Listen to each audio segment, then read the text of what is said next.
tocando de nuevo, vamos a ir viéndolo nuevamente. Voy a apagar la cámara mía. Bueno, ¿se acuerdan que la semana pasada, la semana pasada, no la anterior, habíamos empezado a ver algo de planificación y control de la producción, habíamos visto el ciclo de Deming, de mejora continua, que se aplica en calidad y en diferentes herramientas, y habíamos visto una herramienta que se llamaba Kanban. ¿Se acuerdan qué era el Kanban? O el Just in Time que utilizaba el Kanban. ¿Qué es el Just in Time? Que era la tecnología o la forma de organizar la producción japonesa. ¿Se acuerdan qué se trataba? Fabricaban a demanda, no había stock. Exactamente. Ese es el eje central del Just in Time, fabricar a demanda. No hay, digamos, toda la planta o la fábrica empieza a funcionar traccionado por la demanda. Cuando se produce la venta del producto, para atrás se empiezan a generar todas las alarmas para empezar a fabricar lo que está ya vendido o ya comprometido. Tiene que ser una empresa súper dinámica y actuar rápidamente en función de la demanda. Esa, obviamente, no existe ninguna empresa que sea puramente just in time, que cuando se le produzca la demanda automáticamente empiece a trabajar para atrás, pero hay muchas empresas que tratan de acercarse a eso, a tener stock cero de cosas en curso, porque si usted tiene un producto intermedio, va perdiendo valor, sobre todo en países como el nuestro, que tenemos mucha inflación, siempre conviene tener el producto terminado para la venta. Tratar de minimizar todo lo que uno tiene en stock. O si, por ejemplo, usted tienen una distribuidora de productos, qué sé yo, de muebles, lo ideal sería que tengan la menor cantidad de muebles en stock para la venta, porque si no tendrían que alquilar un galpón enorme para guardar muebles que no saben si van a vender. Lo ideal sería vender por pedido. Bueno, esa es un poco la filosofía del Just in Time. Y, por ejemplo, con Mercado Libre o las plataformas análogas internacionales, eso ha ganado también mucho impacto o mucho auge, porque ya los negocios, por lo general, ya no tienen el producto en stock, sino que tienen un preacuerdo de compra con un proveedor, y cuando yo voy generando ventas, recién ahí le termino de comprar a mi proveedor y después le entrego los productos. Eso está sucediendo ahora. Por ejemplo, hay locales, por decir, no sé, se me ocurre, alguien que en Mercado Libre vende teléfonos celulares, muchas veces no tienen los teléfonos físicamente en stock, sino que tienen preacordado con su proveedor de teléfonos la compra de algunos equipos. En la medida que van vendiendo teléfonos por Mercado Libre, cierran, digamos, la compra con su proveedor y se lo mandan directamente a ustedes. Y el que hizo de intermediario y que vendió en Mercado Libre, capaz que ni siquiera pasó por sus manos el teléfono. Bueno, son variantes del Just in Time que ahora están empezando a tener mucho auge porque necesitan de mucha tecnología para hacer el seguimiento de los productos, para hacer el seguimiento de las entregas y demás. Ahora, de la otra cara de la moneda, de la otra punta incluso de la fábrica, tenemos la filosofía americana, que es el MRP, Material Resource Planning, que quiere decir planeamiento a partir de los requerimientos de materiales o de la oferta de materiales. Y es, en vez de ser un enfoque de tirar, como es el Just in Time, es un enfoque que se le dice de empujar, porque la producción no sale a partir de la demanda de productos, sino que la producción o la fábrica se pone en funcionamiento a partir de identificar cuál es la capacidad que tiene la fábrica y que esa planta o esa fábrica tiene que estar completamente llena y funcionando al 100%. Podría ser, por ejemplo, una panadería que tiene a lo mejor un horno que puede hornear 100 kilos de pan por cada ciclo de horneado. Entonces esa panadería sabe que todos los días tienen que vender 100 kilos de pan. Entonces, a las 4 de la mañana empiezan a hornear el pan, los 100 kilos, una vez que terminaron de hornear, los ponen a la venta, durante la mañana van a vender el pan, seguramente la mayor parte, a lo mejor lo van a vender un poco más caro, y como tienen que fomentar a que la gente los compre sí o sí esos 100 kilos, a la tarde van a poner una oferta para que ese pan que fabricaron a la mañana esté un poquito más barato y lo terminen de vender en el día. Entonces, no, el ritmo de producción no sale de la demanda como el just in time, sino que sale desde la capacidad que tiene la fábrica de hacer, en este caso, pan. Entonces son enfoques de empujar.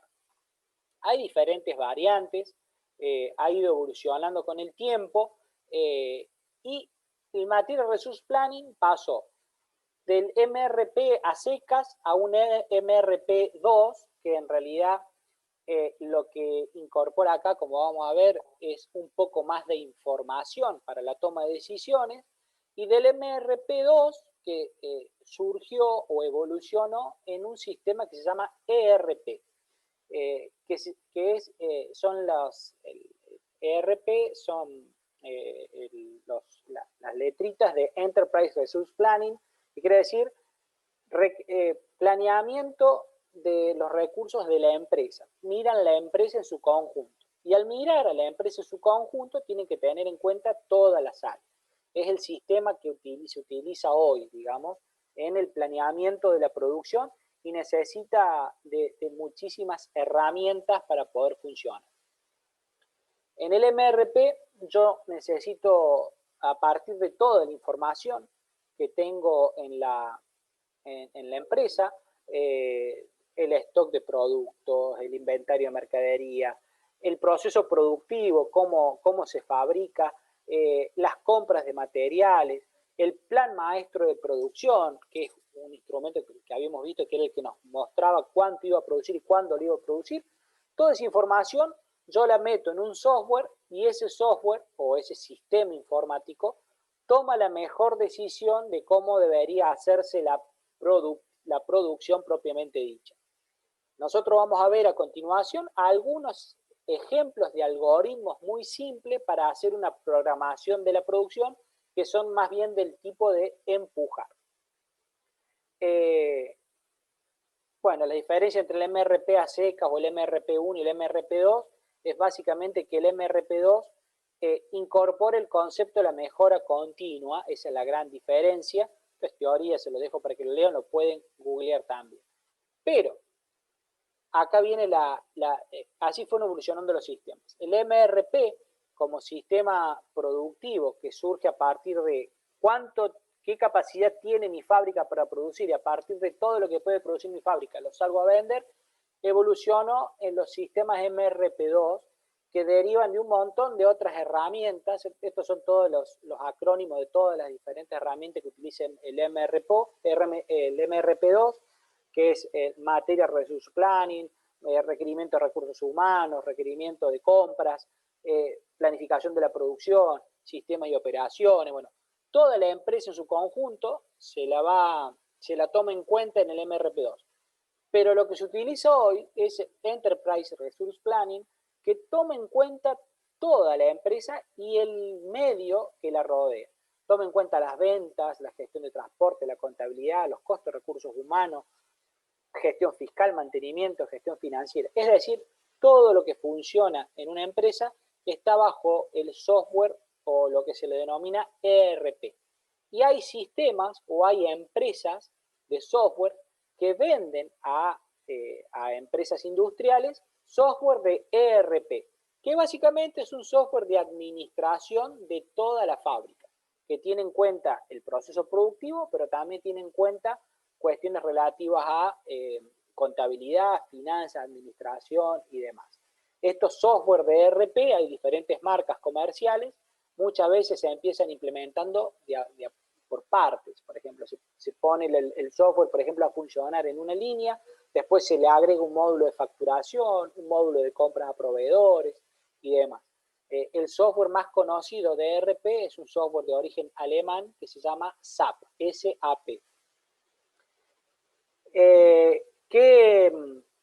¿Sobre qué herramienta se para el ERP? ¿Se acuerdan que habíamos visto el CAD y el CAM? El CAD era el diseño asistido por computadora y el CAM era la fabricación asistida por computadora. Bueno, estos sistemas generan mucha información que entra al software de requerimiento de la producción y de alguna manera también organiza todas las funciones de la empresa.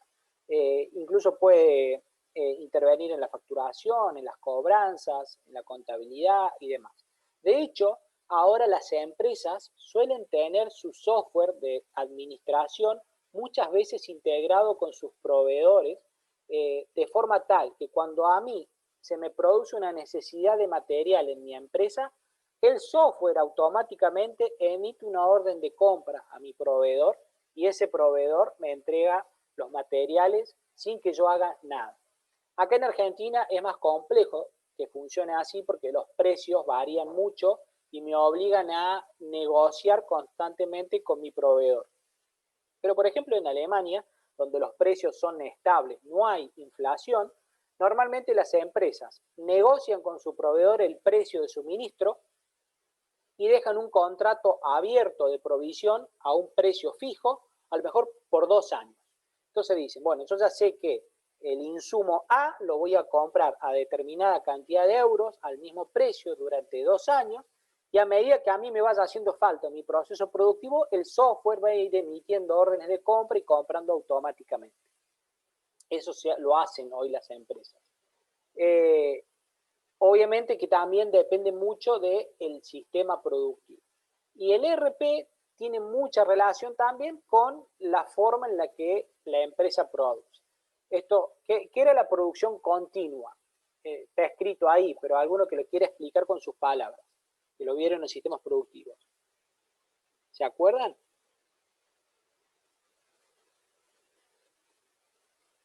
¿Qué es un sistema productivo continuo? ¿Algún ejemplo? A ver.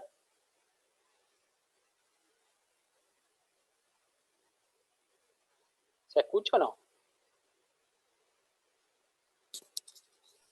Sí, se escucha, profe. Bueno, ¿qué es un sistema de producción continuo? ¿Qué es un sistema productivo continuo? ¿Lo vieron en Organización 1? ¿Lo repasamos con Ricardo en las primeras clases? Era un proceso productivo donde se producía en masa. Ajá. Tenía como tareas estandarizadas, por así decirlo, como siempre se hacía lo mismo. Exacto. Un ejemplo sería lo de Ford. Bien, exacto. El de Ford es el ejemplo por excelencia, el primero que se nos viene, porque por ahí es el que inventó de alguna manera el sistema de producción seriada o continua en masa. Obviamente que es más cara porque imagínense que necesitan tener una inversión en máquinas muy grande para producir todo en forma automática. Y tiene mucha automatización. Obviamente que una producción continua también va a tener mucha inversión en capital y va a tener también muchísimo software para la toma de decisiones. Hay otras variantes, como por ejemplo las producciones ultra continuas, por ejemplo, la generación de energía eléctrica en una central, por ejemplo en Salto Grande. La generación de energía eléctrica es una sola máquina en la central de Salto Grande, una turbina que gira cuando el agua pasa. No es tan complicado el proceso productivo, entonces tampoco necesita uno tener que meterle mucha ingeniería arriba. Mientras la turbina esté funcionando, está generando energía y se despacha a la red. Después, hay otros sistemas que son producción continua por lotes. Era el ejemplo que yo les decía, por ejemplo, de las fábricas de gaseosas, que a lo mejor fabrican un lote de un sabor, después en la misma máquina cambian los productos y fabrican otro lote pero de otro sabor y así sucesivamente. Pueden tener como sistemas productivos por lotes de fabricación. Y la producción por montaje es cuando el producto por ahí está quieto y todos los materiales van llegando a mi producto. Por ejemplo, si yo tengo que construir un puente de hormigón que cruza arriba de un río, Yo no puedo fabricar todo el puente en una fábrica en forma continua y fabricar puente, fabricar puente, fabricar puente, sino que el puente por ahí es algo único que va a depender del río, de la longitud que tiene y demás, y hay que fabricarlo in situ. Y después tenemos otra modalidad de producción bastante usual, que es la de los talleres. Por ejemplo, un taller mecánico, o un taller de costura de ropa, en donde básicamente viene alguien con un pedido puntual y sobre ese pedido uno lo resuelve con las herramientas que tiene en el taller. El problema de esto es que voy a tener que tener muchas máquinas y no todas las máquinas las voy a estar usando el 100% del tiempo. Las voy a ir usando por demanda. En una producción continua, las máquinas están siempre al máximo de su capacidad, en una ultra continua también. Pero en un taller voy a tener un montón de máquinas y las voy a usar de a poquito y por demanda. Y después también tenemos otras modalidades de producción que es por proyecto, que es aquella en donde yo no tengo ni herramientas, no tengo equipo, no tengo nada, sino que yo gano un proyecto y después que gane el proyecto empiezo a formar o buscar las máquinas que voy a necesitar, el personal que voy a necesitar y la empiezo a construir. Este es el ejemplo, bueno, acá era más atinado el ejemplo del puente. ¿Cómo hay una herramienta que la van a ver en investigación operativa y después con Ricardo vamos a hacer algunos ejercicios que nos sirven para de alguna manera organizar mi producción? Como les dije recién, si la producción es continua, es bastante simple de organizar porque las máquinas funcionan una a continuación de la otra y yo la puedo programar y qué sé yo. El problema es cuando empiezo a tener diferentes máquinas que funcionan, por ejemplo, a diferente tiempo o a diferente carga de máquina, entonces tengo que empezar a ver cuál es la mejor programación. Este tipo de ejercicios de resolver la carga de máquinas se hacen con herramientas estadísticas de programación lineal. Lo vamos a ver después con ejercicios prácticos, por eso no nos vamos a detener tanto acá. ¿De qué depende la programación lineal? Bueno, hay que definir la función objetivo, es decir, una función que determine o represente cómo se comporta el proceso productivo. ¿Qué es una función matemática? A ver, ustedes que ya hicieron análisis y demás, una función, ¿qué es? Una regla de asignación. Bien. ¿Y qué componentes tiene una función?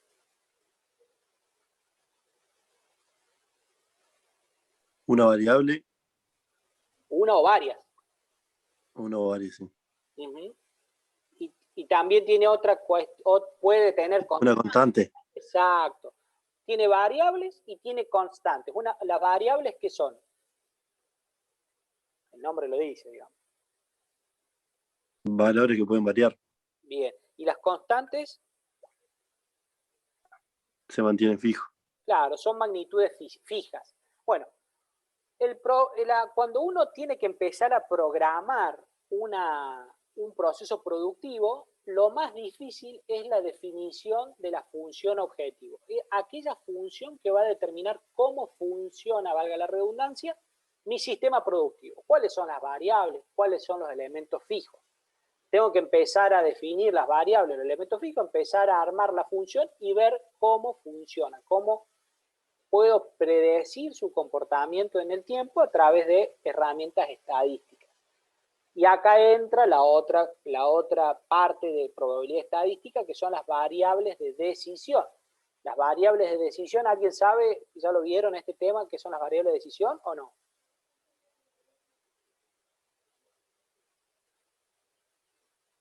Bueno, las variables de decisión, dicho con pocas palabras, son aquellas cláusulas gatillo, por así decirlo, o aquellos elementos que si sucede A, cuando esa condición suceda, va a generar B. Puede haber algunas variables que estén inactivadas hasta que suceda algún evento. Cuando sucede ese evento, esa variable empieza a funcionar. Y hay otra herramienta muy importante u otra parte que tiene la programación lineal, que son las restricciones. ¿Qué sería la restricción de un proceso productivo? ¿Qué se imaginan ustedes que puede ser la restricción de un proceso productivo? Lo que restringe, o cuál sería la cuestión que puede restringir un proceso productivo. Piensen ustedes. ¿Cómo mido yo un proceso productivo? ¿Cómo lo puedo medir? Yo les di el ejemplo de la panadería que les di recién. ¿Qué limitante les dije que tenía la panadería?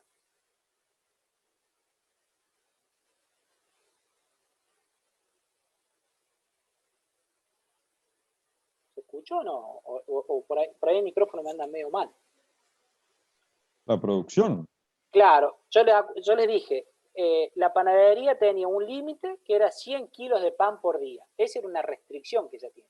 La panadería nunca va a poder fabricar 120 porque el horno que tienen es para 100 kilos de pan. Entonces, eso es cuando uno empieza a armar una función objetivo, además de definir, para armar la función objetivo tengo que ver cuáles son las variables que se toman para la decisión y cuáles son las restricciones que me limitan a mi proceso productivo. En las variables que yo utilizo para la toma de decisiones, tal vez pueda considerar la demanda máxima que voy a tener de pan en un día normal. Y a lo mejor yo digo, no, la demanda máxima de pan va a ser 150 kilos. Pero esa variable de decisión va a estar restringida por una función de restricción que va a ser el límite del horno, que es 100 kilos. Entonces yo nunca voy a poder armar una función que permita obtener más de 100 kilos porque ya voy a tener una variable, una restricción allí. Esto después lo vamos a ir, simplemente le dejamos los conceptos, lo vamos a ir viendo en diferentes ejemplos cuando veamos la práctica. Pero básicamente, con la carga de máquinas, cuando yo tengo esa función definida, lo que tengo que ir haciendo es, a través de esa cuestión matemática que definí, tratar de identificar cuál sería la forma ideal de organizar mi proceso productivo. Y puedo empezar a trabajar por centros de carga. Lo vamos a ver después también con los ejercicios. A partir de los pedidos de materiales, yo puedo ir cargando en cada centro de carga diferentes tipos, o a lo mejor diferentes cantidades de trabajo. Eso va a depender del proceso productivo, va a depender del tipo de material, va a depender de la fábrica. A lo mejor hay una empresa que es sumamente continua y todos los pedidos tienen que pasar por todos los centros de carga. A lo mejor puede haber una empresa que tenga productos diferentes y haya productos que pasen por algunos centros de cargas y por otros no. Eso va a depender mucho de la empresa y vamos a ver algunas herramientas para tratar de optimizar la carga de máquinas. ¿Cuál es el objetivo principal? Optimizar el uso de máquinas, la eficiencia del proceso, que las máquinas estén funcionando la mayor cantidad del tiempo posible, que no haya una máquina que esté apagada. Porque una máquina que está apagada es plata que estoy perdiendo porque yo en algún momento tuve que desembolsillar mucho dinero para comprarla y si no la uso, esa máquina va a estar ahí ocupando lugar y todo el dinero que puse para comprar esa máquina no va a estar transformándose en más productos que me van a dar más rentabilidad. Entonces siempre hay que tener la idea de que cuando uno invierte en la compra de una máquina, tiene que estar optimizada, funcionando al 100% o lo más cercano posible a su máximo teórico. ¿Qué herramientas se utilizan para las cargas de máquina? Bueno, hace falta el plan de producción. ¿Qué era el plan de producción? ¿Se acuerdan lo que era el plan de producción?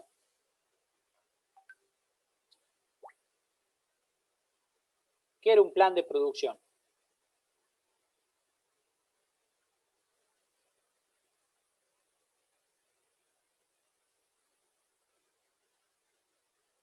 ¿Estamos dormidos? ¿Qué pasó?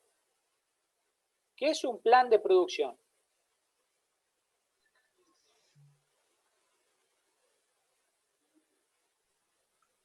Son las series de tareas u operaciones que tenés que hacer, digamos, para obtener el producto. Claro, piensen ustedes, cuando yo entro a una fábrica, ¿se acuerdan que yo le dije que había, por ejemplo, en un aserradero que hay cerca de mi casa, el plan de producción es un pizarrón escrito con tiza a mano que dice las tablas que van a fabricar en el día. O el plan de producción puede ser un documento súper formal que está informatizado y que a lo mejor a cada centro de operación le llega al celular o a la tablet que le dice lo que tiene que hacer cada uno. El plan de producción... El otro día, Sí. perdón, lo vimos cuando explicamos Gocinto, lo ajustamos después cómo se organizaba el Gocinto de acuerdo a un plan de producción que les daba en un diagrama calendario las cantidades de producción del producto. Ese es el plan de producción que les pregunta Andrés. Exacto. Después, también otra información necesaria que yo necesito para la carga de máquinas, como dijo Ricardo, sale a partir a lo mejor del diagrama de Gocinto, que es el despiece y la hoja de ruta. Saber qué piezas necesito y cómo las voy a ir ensamblando. Y obviamente el listado de máquinas que tengo a disposición para fabricar lo que dije que iba a fabricar. Esa es la información mínima que yo necesito para poder hacer la carga de máquinas.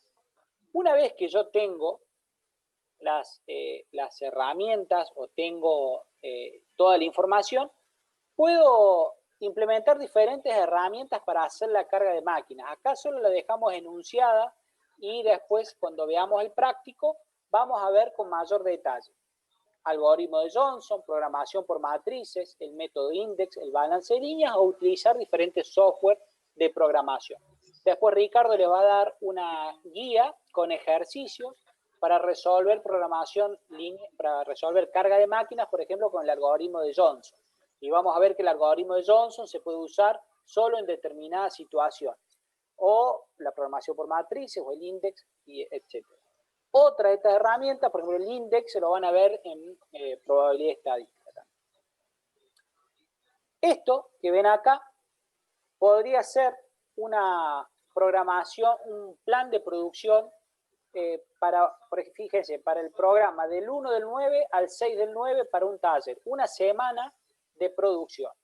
Y les va mostrando en cada área de producción, en este caso, maquinado, fabricación, ensamble, prueba y empaque, cuánto dura la tarea, es lo que está pintado en color naranja, en color fucsia nos muestra cuánto se avanzó y lo amarillo es aquellos momentos en el que la máquina está al vicio o la máquina está parada. Puede suceder que la máquina esté siempre funcionando y no esté haciendo actividades productivas. Seguramente acá, donde dice maquinado, es una máquina que no se puede apagar, esté funcionando en forma continua, pero está produciendo solamente en algunos momentos. Este ejemplo suele ser tradicional de las industrias del acero o las industrias del cemento, en donde los hornos se prenden y se dejan prendidos siempre las 24 horas, los 7 días de la semana, porque es muy costoso volver a encender un horno. Una vez que se apaga y uno le quiere volver a encender, es muy caro. Entonces, en ese tipo de sistemas productivos, los hornos se dejan las 24 horas prendidos y durante algunos momentos se los van usando. Se trata obviamente de que se usen la mayor cantidad del tiempo.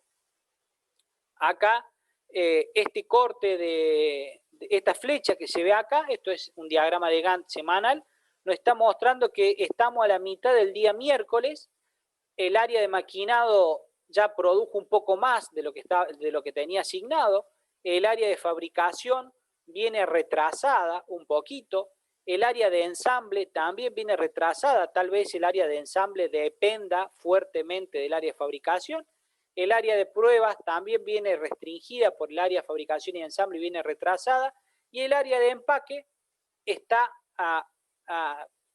parecería que está al día, pero tal vez podría yo decir que como el área de empaque es la que llegó hasta acá, es la que me está frenando fabricación, ensamble y pruebas, por ejemplo, podría ser una lectura, porque debido a que no trabajó en todo el martes, tuvo que seguramente, o tuvo a lo mejor un desperfecto, un problema, empezó a trabajar el miércoles y atrasó la producción de la prueba y ensamble.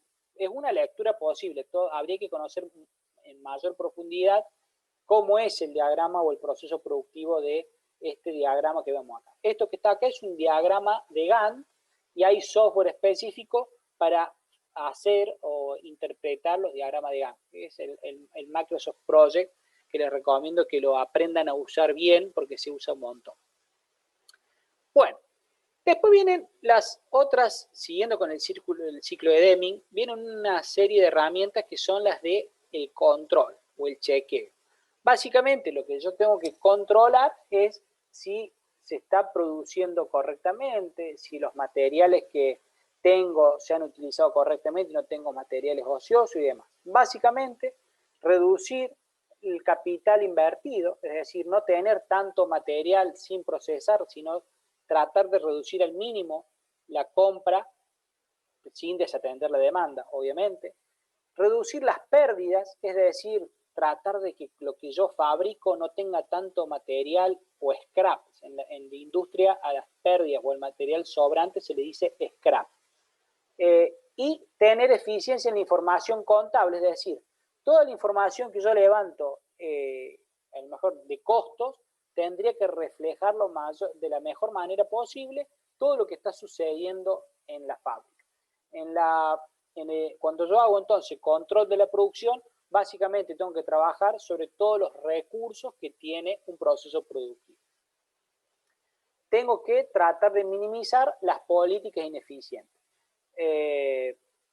¿Cuáles son algunas políticas ineficientes que yo puedo detectar cuando hago un control y darme cuenta que necesita hacer una actividad urgente? Bueno, contraórdenes periódicas. Una contraorden es una orden que me arrepentí. Che, hacen falta fabricar 20 tornillos. Y a los 5 minutos viene una orden que dice, no, no son 20, son 25. Y a los 20 minutos viene otra orden y dice, no, nos volvimos a equivocar, no son 25, son de nuevo 20. Y a lo mejor en el medio me quedaron esos 5 que los fabriqué, pero que ahora no me hacen falta y los pierdo. Entonces, cuando uno está en un proceso productivo y ve que hay muchas órdenes o contraórdenes, es un indicador de que el proceso productivo está funcionando mal. Si los stocks empiezan a crecer mucho, tengo mucha materia prima, tengo mucho material en proceso, también es un indicador de que mi proceso productivo no está funcionando. O tal vez los stocks están creciendo porque no estoy vendiendo lo suficiente. Ojo, hay que verlo con cuidado, porque también puede ser una política de la empresa que diga, no, ahora debido a la inflación, vamos a hacer crecer el stock para tener todo el material estoqueado posible, porque sabemos que todo lo que fabriquemos hoy va a ir ganando valor por el solo hecho de tenerlo y lo vamos a poder vender más caro al futuro. Pero por lo general, tener mucho stock es un sinónimo de que mi proceso productivo está fuera de control. Los reclamos de los clientes, obviamente, si yo tengo muchas quejas. La producción desequilibrada, una producción desequilibrada sucede cuando hay una máquina que funciona las 24 horas, no da más, los empleados que están en ese centro de operación están haciendo horas extras, y tengo otros sectores de la empresa que están funcionando en forma relajada o tienen mucha capacidad ociosa. Bueno, tendría que ver o estudiar en el proceso productivo qué hacer para tratar de equilibrar la producción. Lotes no económicos de producción, esto quiere decir cuando la fábrica produce por debajo del límite al cual la empresa empieza a ganar dinero. Cuando las máquinas paran mucho, también es un indicador de política ineficiente. Cuando hay falta de espacio en almacenes, ya sea porque me crecieron los stocks o porque hay un desorden. Cuando mis productos o mis máquinas se empiezan a quedar obsoletas porque aparecieron máquinas más nuevas, o cuando hay pérdidas de existencia, cuando me desaparecen cosas, porque tal vez me están robando. Cuando ustedes vayan a hacer la práctica supervisada, al finalizar, cuando estén terminando su carrera, uno de los objetivos de ustedes va a ser detectar algunas cosas como estas en alguna empresa y tratar de proponer mejoras. Como este tipo de cosas, cuando ustedes empiezan a trabajar, las empiezan a tener como internalizadas y se dan cuenta si la fábrica o la empresa está funcionando bien solamente al ver algunos indicadores claves como esto. ¿Qué se puede hacer? Bueno, hay dos enfoques, hay más, digamos, o se puede dividir en más, pero por lo general cuando uno detecta política ineficiente, hay dos enfoques los que yo puedo tomar. Hacer una reingeniería de procesos, es decir, barajar y dar de nuevo, o sea, juntar todas las cartas, mezclar y volver a repartir.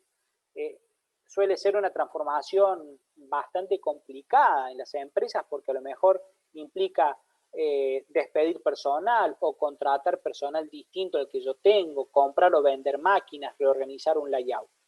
Y la otra es hacer una mejora de procesos. Tal vez yo pueda advertir que con lo que tengo, pero si lo organizo mejor, podría ser más eficiente. ¿Qué herramientas se utilizan para hacer control de procesos y tratar de identificar políticas ineficientes? Bueno, puede ser el Microsoft Project, que es una, no sé si, creo que lo ven en informática, ¿no? El Excel es súper potente y si ustedes aprenden a utilizar las macros de Excel, son como complementos del Excel, pueden armarse sus propias herramientas para hacer el control de producción o utilizarlo como a ustedes les parezca. El Excel es una herramienta súper potente. Y después hay otras marcas u otros productos que tienen integradas herramientas específicas. Acá hay algunos nombres: Preactor, Totus, Capataz, Simulate. Son diferentes software que se utilizan para hacer planificación y control de la producción. El SAP, este que les pongo acá abajo, es el más conocido a nivel internacional. Es uno de los más caros también y es el que por lo general la mayoría de las empresas utilizan, las empresas más o menos grandes. Así que si ustedes en algún momento ven algún curso de SAP, no estaría de más hacerlo porque tal vez les permita tener una herramienta más para insertarse en el mundo laboral. Esto es simplemente un pantallazo, después vamos a ir viendo todos estos temas de nuevo con la práctica. Les vamos a mostrar ahora algunos ejemplos. Fíjense, acá tenemos una mesa muy simple.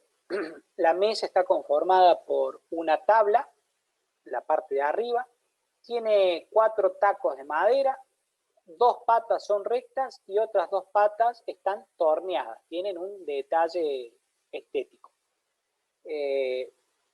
Por un lado tenemos, esta vendría a ser la pata corriente o la pata común, que es una pata con un taco, y la pata torneada es un taco con, es una pata corriente, la cual se le hizo un trabajo adicional para tornearla y se le agrega el taco de fijación. Y tenemos un subconjunto que está formado por la tabla de arriba y la incorporación de 2 de las patas. Ustedes en su mente seguramente van a tener el ejemplo de la mesa o del producto de ustedes, de que cada uno está pensando a partir de lo que diseñamos o pensamos con los Canvas.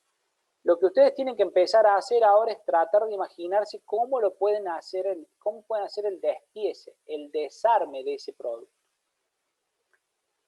Este diagrama de árbol, fíjense que nos muestra por nivel los diferentes subcomponentes que tiene. La mesa completa es el nivel 0. En el nivel 1 tenemos 2 subconjuntos, el tablero con patas torneadas y el conjunto de patas corrientes que se suman. En el nivel 2 tenemos el subconjunto que depende del tablero de patas torneadas, que está conformado por el tablero y las patas torneadas propiamente dichas, y a su vez la pata torneada se divide en el taco y la pata torneada en la pata corriente. Fíjense que por un lado, esto es un ejemplo, la pata corriente se ensambla derecho, en cambio la pata torneada viene de una pata corriente a la cual se le hace un trabajo de mecanizado, se la tornea, se le hace un adornito y después se le ensambla. Otra forma de verlo era con el diagrama de Gosinto que tuvimos, que les explicó Ricardo y vieron en diferentes ejemplos, donde a partir de diferentes elementos simples, como desde el tablero que va arriba, la pata corriente y el taco, los voy integrando por nivel hasta llegar a la mesa completa. Pero esto mismo también lo puedo ver en un diagrama de Gantt, en donde a lo mejor yo acá defino que armar una mesa me lleva 6 semanas. Y tengo que ir viendo cómo se van interrelacionando las tareas. De la semana 0 a la 1 voy a fabricar a lo mejor patas corrientes, de la semana 1 a la 2 voy a fabricar otras patas, de las patas corrientes las transformo en patas torneadas, pero ya incorporo el tablero. Luego ensamblo las patas torneadas con el tablero y después por otro lado voy fabricando otras patas comunes para terminar de ensamblar la mesa en 6 semanas. Para poder hacer el diagrama de Gantt, por lo general yo tengo que arrancar, si no tengo un software como el Project, que me lo hace automáticamente, tengo que arrancar de atrás para adelante. La mesa, armar la mesa completa me lleva una semana para poder tener la mesa completa. Tienen que llegar a mi mesa la pata corriente y el ensamblar las patas, las dos patas, digamos, corrientes, y para cada una de esas patas corrientes está conformada por la pata corriente y el taco que la compone. Estos son todos tiempos ficticios. Incorporar las patas torneadas me toma 2 semanas, lo voy a hacer a partir de este momento para atrás. Para llegar a este punto tengo que contar con la fabricación del tablero, que también me lleva 2 semanas, ensamblar las patas torneadas, y cada pata torneada está conformada por un taco y otra pata torneada. Y la pata torneada a su vez está conformada por una pata corriente. Fíjense cómo de atrás para adelante yo fui armando un diagrama de Gantt. Lo vamos a ver después en ejercicios, así que simplemente ahora lo que queríamos era explicarles el concepto. Pero miren cómo yo puedo ver en un diagrama, es básicamente la misma información que yo tengo un diagrama de Gosinto, pero puesta de otra manera, en donde me va mostrando la interrelación entre los diferentes elementos hasta llegar al producto terminado en un calendario de tiempo. Esto es un diagrama de Gantt. Ese diagrama de Gantt también, junto con el Gosinto, lo puedo utilizar para hacer el Bill of Material o el BOM, en donde yo voy a poner todos los componentes que tiene mi producto, la cantidad de cada uno, a qué nivel pertenece, de dónde viene, cuánto tiempo se tarda en fabricar. Y puedo agregarle más cosas, como el lote económico, el costo y otras columnas más. Toda la información que yo le quiera agregar que me sea útil, lo puedo hacer.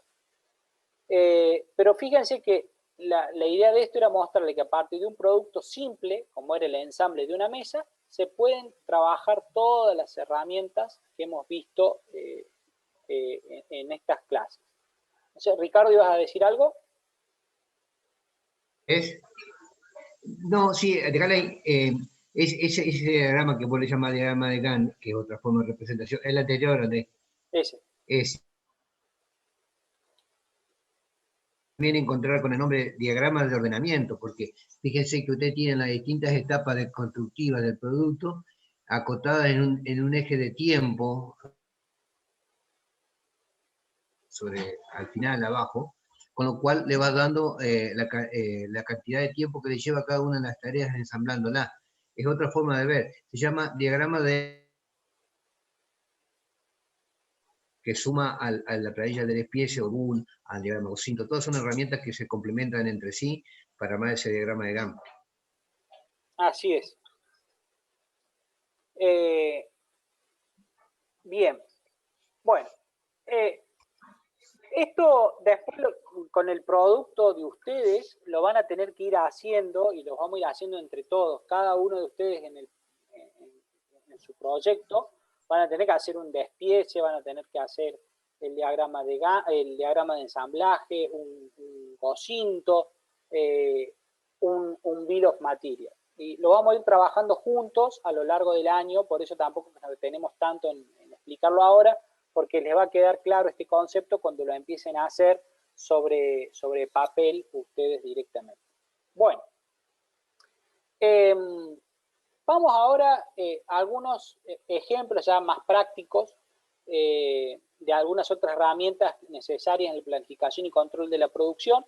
Vamos a hacer hincapié en dos, una principalmente en lo que es la codificación, que es algo que por ahí a veces uno no le da importancia, pero es muy necesario. En Córdoba hay una empresa que se llama Civie y que funciona en la misma fábrica, son 2 empresas que comparten fábrica, son dos empresas distintas, pero tienen una sola nave industrial, Civie y Valeo. Estas dos empresas, Civie y Valeo, fabrican pedazos o autopartes de diferentes marcas, Fiat, Renault, Volkswagen, Ford, Peugeot, de todas las marcas que se venden, de muchas de las marcas que se venden en el país. Imagínense ustedes lo complejo que debe ser su proceso productivo, que son dos empresas que comparten una nave industrial y a su vez esas dos empresas fabrican muchísimos productos que se aplican a diferentes usos. ¿Qué fabrican? Lo tienen básicamente clasificado en tres familias. Todo lo que es seguridad, frenos, los ABS, dispositivos electrónicos, los embragues para los motores de los autos y todo lo que tiene que ver con la iluminación o las ópticas de los diferentes autos. A su vez, cada una de estas piezas está compuesta por un montón de subconjuntos. Fíjense, este es el despiece de una óptica de un auto. Uno piensa que la óptica o la luz de un auto es una sola pieza, pero cuando uno la ve con detalle, miren la cantidad de piezas que tiene solamente la luz de un auto. Entonces, hacerle seguimiento a cada una de estas piezas, imagínense que es una tarea bastante complicada. Pero todo esto que ellos producen, fíjense que son dos empresas que fabrican para 8 fábricas distintas de autos un montón de productos, lo resuelven y que a su vez cada producto está compuesto por un montón de partes, lo resuelven con un código de 8 dígitos.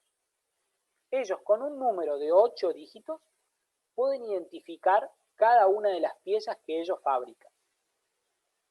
El código está ordenado y por ejemplo, la primera parte se refiere a la identificación del producto, el quinto dígito es la familia a la cual pertenece, el sexto y el séptimo son el tipo de conjunto y el último dígito es el destino, el tipo de cliente al cual o al cliente al cual va dirigido.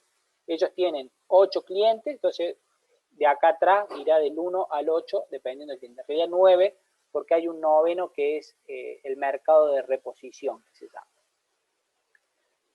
Estos 4 dígitos primero, que son la identificación del producto, a su vez se dividen.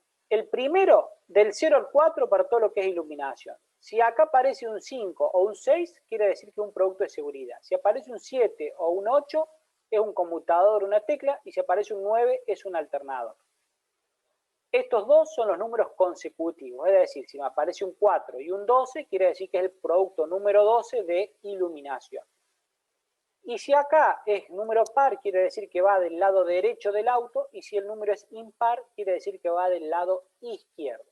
Fíjense que con 4 números o con 4 dígitos ya me dan un montón de información sobre el producto del cual se trata. El quinto dígito está formado por 9 familias que en este caso de lo que es óptica estamos analizando. Faro delantero, si es el cuerpo, la óptica delantera, óptica trasera, un aro, faro de giro, etc. Y estos 2 dígitos que siguen son los que definen el subconjunto al cual pertenece. ¿Qué sé yo? Primaria más portalámpara. Bueno, son los diferentes componentes que tiene una luz. Las diferentes partecitas que uno puede ver acá. Y el último dígito, fíjense, es el destino. Si aparece un 0, quiere decir que es primaria, quiere decir que va a una fábrica. Si es un 1, quiere decir que va a un terminal. Si es un 2, es un repuesto para una fábrica. Si es un 3, va al mercado de reposición, es decir, al mayorista, al negocio que les vende a ustedes cuando se les rompe algo del auto y lo quieren reparar. Exportación a Sudamérica, exportación a Norteamérica, exportación al resto del mundo, exportación a Valeo a Europa, una óptica con bolsa sin embalaje, una óptica con tapa sin embalaje. Una clasificación arbitraria que ellos tienen. Cada empresa tiene que definir cómo armar este código, esto es propio de cada empresa, no hay una norma. Entonces, fíjense que con este número, que acá yo veo 12620041, no me dice nada, pero si yo conozco qué significa cada número, yo ya sé que el lunes de iluminación es la pieza número 26 del dossier de iluminación, pertenece al lado derecho del auto. El 0 quiere decir que es un faro delantero, el 0,4 quiere decir que es la parte primaria, más el portalámpara, más la lámpara, más el capuchón, y va destinado a la fábrica terminal. Fíjense la cantidad de información que solamente tengo en 8 dígitos. Si vemos el faro trasero también, en los 8 dígitos puedo identificar si es de iluminación, es la pieza número 26 de iluminación del lado izquierdo, es un faro trasero, sin portalámpara y sin capuchón significa el 10, y el 3 que quiere decir que es del mercado de reposición, es el aftermarket, digamos, cuando se me rompe el auto. Y así podemos ir viendo los diferentes productos o los diferentes cosas que fabrican estas dos fábricas, pero simplemente con 8 dígitos ellos pudieron resolver la codificación del producto. Para irnos más atrás, fíjense, 8 dígitos y un producto para un auto de la década del 90 que todavía fabrican repuestos para este auto y nos dicen que también que es 0 de iluminación, es la pieza número 75 de iluminación del lado derecho, etcétera, etcétera, etcétera. O de una Partner o Berlingo que también se vende hasta el día de hoy también, los mismos 8 dígitos, pero me dice un montón de datos, que iluminación, la pieza número 25 de iluminación del lado derecho es un aro de adorno, primario portalámpara más el capuchón, y es también del mercado de reposición. Fíjense que con los mismos 8 dígitos pueden definir productos sumamente distintos. ¿Cómo se arma la codificación? Bueno, eso depende de cada uno de ustedes. Ustedes pueden definir qué 8 dígitos elegir y qué poner o qué significado darle a cada uno de los 8 dígitos. Esto no hay una regla, lo pueden definir ustedes en forma libre. Otro ejemplo es la designación catastral. Vieron ustedes que ahora en el correo argentino tienen el código postal argentino, un código alfanumérico, letras y números que definen o identifican a su casa. No hace falta que pongan la casa y la altura a la que están, sino que ponen el CPA y automáticamente su casa queda definida o identificada. Bueno, en Europa se utiliza un sistema similar. En el caso de, acá estamos viendo a España, España está dividida en cuadros de 100 kilómetros de lado. Cada cuadrado de 100 kilómetros de lado tiene una letra que van desde la AA a toda la combinatoria hasta llegar al ZZ. Acá vemos el ejemplo de ese cuadrado, está identificado como el cuadrado WK.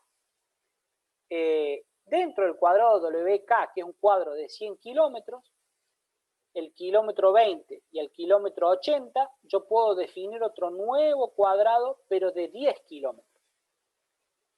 Entonces, este cuadrado pasa a llamarse 82. Este 82 me dice que está en el kilómetro 2 hacia arriba y en el kilómetro 8 hacia la derecha. Y este cuadro de 10 kilómetros lo vuelven a dividir en cuadros de a 1 kilómetro. El cuadro 50 quiere decir que está en el kilómetro 5 a la altura 0. Y este cuadro 50 a su vez lo dividen en dos, el norte y el sur. ¿Se entiende hasta acá cómo van siguiendo la subdivisión o cómo van llegando de mayor a menor? ¿Me siguen hasta ahí? Sí. Bueno. Y adentro de cada cuadro también toman un cuadradito de 100 metros por 100 metros. Esto es 1 kilómetro por 1 kilómetro y acá es de 100 metros por 100 metros. Entonces, este cuadradito de 100 metros, que sería del 4 y el 2, vamos a seguir en el siguiente, llego al nivel de la manzana. Y si yo hago zoom, ahora con el Google Earth se puede hacer más claro, en ese cuadrado, fíjense que hay una manzana irregular. Lo dividen a ese cuadrado en 9 cuadrados, del 1, 2, 3, 4, 5, 6, 7, 8, 9. Y el número que queda más próximo al centro geométrico de la manzana es el número de manzana que le designa. Luego le dan números a los lotes y determinan el número del lote. Entonces, con este número que yo tengo acá, puedo saber exactamente cuál es el lote del cual yo estoy hablando. WK, ya sabemos qué significa, es ese cuadrado que está ahí. 82 quiere decir que dentro de ese cuadrado pertenece a ese subcuadrado, el 50 es este cuadrado que está acá, perdón, 82 es este, el 50 es este, y la S de sur quiere decir que está de ese cuadrado al sur, en ese cuadradito chiquitito ahí. Y adelante hacen toda la definición. 54, fíjense que era 5 acá, no, me perdí el 54. Bueno, se me perdió el 54 de qué era. Se me desarmó. El segundo grupo, ya le jodí el ejemplo. Pero básicamente estos números que están acá hacen referencia a la parcela. Ahí está. 0,7 es la manzana, 9 es 0,7 es el lote, 9 es la manzana, 0,2 es un eje y 54 es el otro. Digamos, entonces fíjense que con un código alfanumérico yo puedo identificar en un plano en dónde está ubicada un producto. Hay otras formas de hacerlo también con las coordenadas, ahora como tiene el Google Earth, que uno ahora puede pararse arriba y es muy simple saber cuáles las coordenadas en latitud y longitud. Bueno, la otra, este era simplemente otro ejemplo para ver que así como acá está puesto arbitrariamente referido a tablas, los códigos también pueden estar atados a cuestiones físicas o a un dibujo o a un plano, como son las referencias catastrales. Y la otra herramienta que se utiliza un montón, y con esto terminamos, es el palette. ¿Qué saben ustedes del palette? ¿Alguien lo conoce? ¿Lo han visto? ¿Qué es para ustedes el palette? Una superficie de apoyo para no tener los productos en el piso, cualquier cosa. ¿Qué característica importante tienen los pallets? ¿Cómo son los pallets entre sí? Iguales. Exacto. El pallet es un invento relativamente reciente y permitió esto, unificar cargas, convertirse en una unidad de almacenaje, en una unidad de traslado, en una unidad de venta, porque yo puedo vender por pallet, o en una herramienta logística de precisión. Yo puedo a toda mi empresa llevarla a la unidad pallet y yo sé que voy a tener una unidad de medida universal que me sirve para utilizarla en diferentes cosas. Hay diferentes tipos de pallet, todos tienen el mismo tamaño, hay diferentes categorías, pero dentro de cada categoría hay diferentes pallets de diferentes materiales, de plástico, de retornables, no retornables, de cartón, de madera, de tergopol, pero las medidas son siempre iguales. Cartón intergopol, cartón corrugado. Hay pallets que para los aviones, los pallets tienen una medida específica y está en relación a las dimensiones de las bodegas de los aviones. Hay pallets de aluminio también. Bueno, hay diferentes categorías, pero por categoría, entre ellos tienen la misma medida. Esto es lo que se está empezando a utilizar ahora, los pallets de aglomerado moldeado, que son a partir de, por ejemplo, cáscara de arroz, cáscara de maíz prensada, reciclada, se fabrican pallets reciclables, básicamente, o con material prensado. Y hay también otra herramienta u otra unidad de medida que se llama bin. El bin es una caja que también, al igual que el pallet, que tiene sus medidas estándar, el bin también es una unidad de medida que está estandarizada. El bin puede ser medio pallet de alto, un cuarto de pallet de alto, son apilables, escalables. Sus medidas están en relación al tamaño del pallet, pero un bin básicamente es un cajón. Hay piezas que no se pueden transportar, por ejemplo, imagínense una fábrica que haga tornillos o tuercas al por mayor. No las vende por unidad, sino que a lo mejor vende por bin. Un pallet lleno de tuercas, pero con paredes. Y hay otras unidades secundarias como son los roll containers, que son como jaulas de transporte, se utilizan mucho en la industria de la alimentación, o contenedores de alambre. Pero las medidas están todas relacionadas entre sí para que sea fácil hacer esto. Cuando uno quiera apilar cargas, se optimice el espacio. Digamos, no van a ver las cajas de cartón que contienen las cosas, tienen una medida tal que cuando uno las carga en un pallet no me va a sobrar tanto espacio, sino que va a estar, van a calzar justo en el tamaño de una caja, y hay técnicas para apilar cajas y que me optimicen el tamaño del pallet o el aprovechamiento del pallet. Hay máquinas que hacen el paletizado automático, que uno pone la máquina automáticamente, arma y clasifica las cajas de acuerdo al tamaño. Y hay otra cosa más importante, el tamaño de los camiones está estandarizado para poder llevar pallets. Hasta el año 1998, esto hace relativamente poco, 25 años, los pallets, los camiones tenían 2,50 metros de ancho, pero entraban 22 pallets y había mucho espacio de sobra porque los pallets no entraban tan apretados y había una superficie ocupada del 88%. Ahora, a partir del año 98, los chasis de los camiones se ensancharon 10 centímetros, pasaron de tener 2,50 a 2,60 y permitió cargar 2 pallets más, de 22 a 24. Y se logró una eficiencia de 92%, simplemente ensanchando un poquito los camiones. Esto optimizó costo de transporte. Una de las cosas más caras que tiene la industria es el transporte, la logística. Bueno, poder llevar 2 pallets más implicó una reducción de costos. Y también todo lo que tiene que ver con estanterías está relacionado o está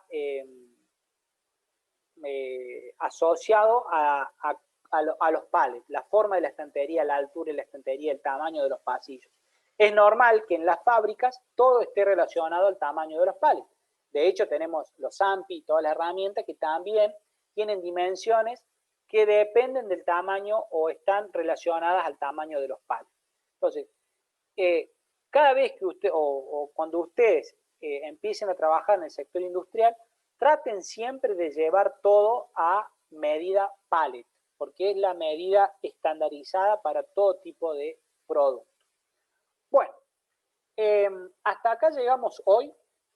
El viernes vamos a discutir un poquito del estudio de mercado. Si Ricardo les va a dejar algunos ejercicios durante la semana para que empiecen a resolver sobre los temas que vimos hoy. Y el viernes quiero que discutamos con cada uno de los grupos el producto que ustedes han elegido, el Canvas, y voy a poner a pausar.